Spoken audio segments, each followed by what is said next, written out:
নতুন রাজনৈতিক দল জাতীয় নাগরিক পার্টির সঙ্গে যদি বিএনপির জোট চূড়ান্ত হয় তাহলে তাদের জন্য ৮ থেকে ১০টি আসন বিএনপি ছাড়তে পারে বলে বিভিন্ন সূত্রে গুঞ্জন শোনা যাচ্ছে। ত্রয়োদশ জাতীয় সংসদ নির্বাচনের সম্ভাব্য প্রার্থী ঘোষণা করেছে বিএনপি। এর মধ্যে ২৩৭টি আসনে প্রার্থী ঘোষণা করা হয় সোমবার। পরে একটি স্থগিত করা হয়েছে। বাকি ৬৩টির মধ্যে জোট ও শরিকদের জন্য বরাদ্দ দেওয়ার কথা রয়েছে। শোনা যাচ্ছে এনসিপির জন্য ৮ থেকে ১০টি আসন ছাড়তে পারে দলটি।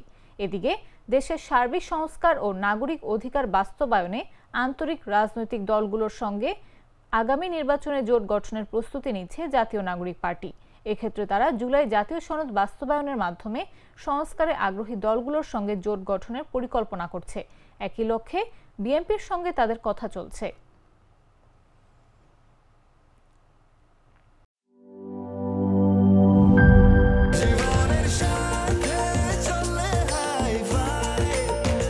স্বাস্থ্যকর অল টাইম ফ্যামিলি কেক, সব সময় অল টাইম হেলদি লাইফ।